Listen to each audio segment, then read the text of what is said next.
Bir zat geliyor, diyor ki ya Resulallah, eyyus sadakati a'zam ecran. Bu zihnimizde kalsın lütfen. Öyle güzel tarif ediyor ki Efendimiz. Hangi sadaka daha faziletlidir? Hangi sadakanın, hangi vermemin ecri, mükafatı daha fazladır? Ne zaman verirsem daha çok sevap alırım ya Resulallah diye soruyor.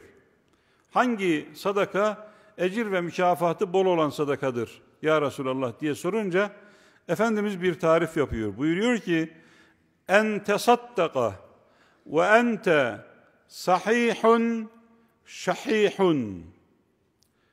Sen sağlıklı ve mala düşkünken, sağlıklı, gücün kuvvetin yerinde, mala düşkünsün, malı kullanabilecek durumdasın, efendim cimriliğin de yerinde, şahih, mal düşkünlüğün oldukça fazla, kuvvetlisin.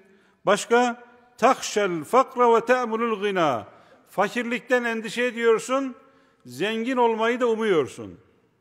Fakirlikten endişe edip, zengin olmayı umduğun, sağlıklı ve mala düşkün olduğun dönemde vermiş olduğun sadaka en faziletli sadakadır diyor. Sağlıklı, mala düşkün, zenginliği umar, fakirlikten korkarken vermiş olduğun sadaka en faziletli sadakadır. Biz öyle mi yapıyoruz? Hadis-i şerifi tamamını okuyayım da sonra üzerine biraz konuşmaya çalışalım. Buyuruyor ki Efendimiz devamında وَلَا تُمْهِلْ حَتَّى اِذَا بَلَغَتِ الْحُلْقُومِ. Can boğaza gelinceye kadar sadakanı, hayrını bekletme.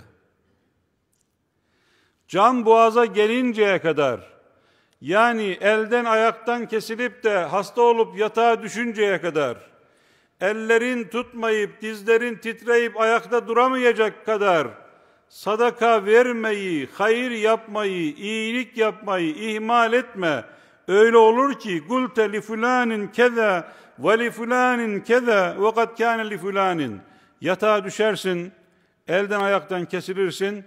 Şu malımı filana verin, filanı filana verin, filanı filana verin şeklinde nasihatler edersin, vasiyetlerde bulunursun. Böyle yapma diyor Efendimiz Aleyhisselam.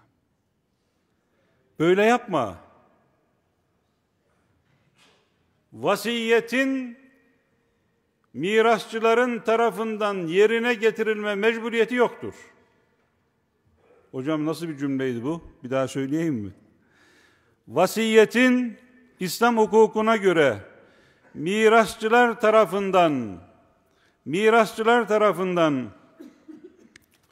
yerine getirilme mecburiyeti yoktur. Ancak 1/3 kadarı vardır.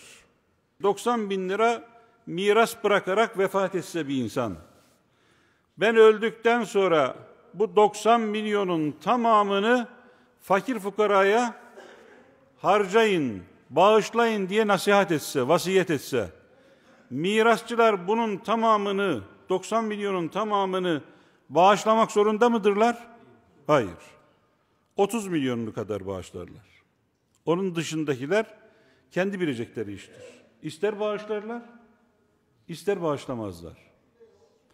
Sen kendi hayrını, sen kendi iyiliğini, sen kendi yapacağın güzelliği başkasının insafına neden terk edersin? Ey mümin kardeşim, elin ayağın tutuyorken, imkanın yerinde, sağlığın yerindeyken seni Rabbine, seni Rabbinin rahmetine, seni Rabbinin cennetine yaklaştıracak işleri yapsana.